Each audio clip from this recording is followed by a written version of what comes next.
Right, ప్రస్తుతం మనతో మాట్లాడడానికి ఆర్యవైశ్య కార్పొరేషన్ చైర్మన్ కల్వ శ్వేత గారు ఉన్నారు. మేడం, ఏం చెప్తారు? నిన్న కేటీఆర్ మాట్లాడిన మాటలను ఏదైతే చూసుకుంటే కాంగ్రెస్ పార్టీ రుణమాఫీ పూర్తి స్థాయిలో చేసిందని నిరూపిస్తే రాజీనామా చేస్తామంటున్నారు. నిజంగా మీరు రుణమాఫీ చేసిల్లా? వాని పొందా, వాని బొచ్చు, వాని పిండాకోడు వాళ్ళు చెయ్యనటువంటి 10 ఏళ్లలో చెయ్యని మేము చేసినామని అక్కస్సు తెలంగాణ ప్రజల మీద కానీ, తెలంగాణ రైతాంగం మీద కానీ, మహిళల మీద కానీ ఎవరి మీద వాళ్ళకి వాళ్ళ బతుకులకి ఎవరి మీద ప్రేమ లేదు, బొంగు లేదు. వాళ్ళకున్నదల్లా కసి, అధికారము, అధికారం అధికారం అధికారం కావాలి. దోచుకొని దీనికి దోపిడీ చేయడానికి అధికారం కావాలి. మేము రుణమాఫీ చేసినాం అనేది వాడికి ప్రజల మీద ఉన్నటువంటి ప్రేమ కాదు. మళ్ళీ ఒకసారి అధికారం వస్తే ఇంకా ఉన్నది కూడా సహజాల మనలాంటి మన ఆస్తులు ఇప్పటిదాకా ప్రభుత్వ ఆస్తుల్ని ప్రభుత్వం చేసిన రుణాన్ని మనం మోస్తున్నాం. రేపొద్దున మళ్ళీ ఒకసారి అవకాశం ఇస్తే మన ఇళ్ళను కూడా అమ్ముకుంటాడు. అంటే మరి నిజంగా మీరు రుణమాఫీ పూర్తి స్థాయిలో చేశారంటే ఏం చెప్తారు? మరి అంటే మీరేమో చేశారంటారు, వాళ్ళేమో చేయలేదంటారు. నిన్న ప్రజల ముందు కూడా నిన్న రైతులే చెప్తా ఉన్నారు కదా, నిన్న రైతులే చెప్తా. ఎవరైతే మహిళతో ఎవరికైతే మాట్లాడిచ్చిండో ఆ మహిళకు ఉన్నటువంటి రుణం ఎప్పుడో తీరిపోయింది. 21లో తీసుకున్న రుణం తీరిపోయింది. ఆ పిచ్చోని తెలియకపోతే ఏం చేయలేము. గట్లా తీసుకొని వచ్చి మాట్లాడిస్తే ఎవడు ఫెయిల్ అయ్యండి ఈరోజు? అవునా కదా? ఇప్పుడు మా వాళ్ళు చూపించారు కదా ప్రెస్ మీట్ లో, వాళ్ళకి రుణం తీరిపోయింది. 2021లో తీసుకున్న రుణం తీరిపోయింది. మళ్ళీ అదనంగా కొడుకులు అప్పు చేసిండ్రు అని చెప్పినటువంటి మాట నువ్వు విన్నావు. ఇవన్నీ కళ్ళబొల్లి మాటలు చెప్పి ప్రజల్ని ఆగమాగం చేయాలని ప్రయత్నిస్తున్నావు. నీ యాగం మాటలు ఎవరు నమ్మడు. ఈరోజు మేము మాట్లాడినాం కదా, మా జిల్లాకు వచ్చే దమ్ము నీకు ఎక్కడిదిరా? మా జిల్లాకు రానికి నీకేం అర్హత ఉన్నదే అని అడుగుతున్నా. మా జిల్లాని సర్వనాశనం చేసినావు, మా జిల్లాని ఆదుకోలేదు. మాకు రావాల్సిన ప్రాణహిత చెవేళ్ల నీళ్ళని నీ పిండాకుడు నీ బతుకుకి నువ్వు తీసుకొని పోయి అక్కడ రీడిజైన్ పేరు మీద మెదక్కు తీసుకొని పోయినటువంటి నువ్వు దొంగవి. మా ఊరికి మా జిల్లా మా నియోజకవర్గానికి మా జిల్లాకి నీళ్ళు రాకుండా చేసిన నువ్వు మా జిల్లాలకు ఉమ్మడి జిల్లాకు వచ్చి మాట్లాడే అర్హత నీకేమున్నది అని అడుగుతున్నాను నేను. అంటే మహిళలకు ఇచ్చిన 6 గ్యారెంటీలు మీరు అమలు చేసిల్లా? మరి అంటే ఢిల్లీలో ఏమో వెళ్ళి అక్కడికేమో ఆమె 2500 ఇస్తున్నాము, 5 తులం బంగారం ఇస్తున్నాం అని చెప్పేసి మీరు అంటా ఉన్నారు అని చెప్పేసి అంటారు. సో మీరు చేస్తా అన్న గ్యారెంటీలు అమలు అయినాయా? మరి నీకు తెలియదా? మీడియా ముంగలను ఇక ఈయన చెప్పినవన్నీ గతంలో ఇచ్చినట్టే. మేము 15 నెలలు అయింది బాబు, 10 సంవత్సరాలు కాలే అధికారంలోకి వచ్చి. నువ్వు చేసిన దరిద్రం ఒడి గట్టలేకనే చచ్చి బతుకుతున్నాం. ఇంత అప్పు ఉన్నదని ఎవడు కూడా ఊహించలేదు. 3.5-4 లక్షల కోట్ల అప్పు ఉంది అనుకున్నాం, కానీ ఏకంగా 7.5 లక్షల కోట్లు. చివరికి ఆబ్కారీ రాష్ట్రానికి ఇన్ని పైసల్ని ముట్టజెప్పింది, ఇంత లాభాలను ఇచ్చింది. ఆ సంస్థలో కూడా అప్పులు చేసిపోయిన దరిద్రం చరిత్ర నీది.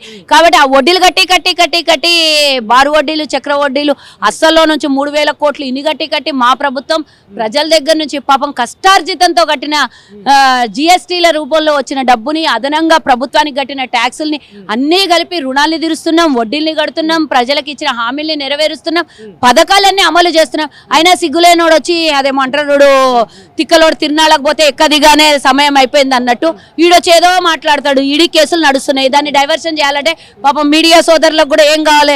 కాసేపు ఎంటర్టైన్మెంట్, వాడు మాట్లాడిన మాటలు మాకు వచ్చి అడుగుడు. మీకు తెలియదా?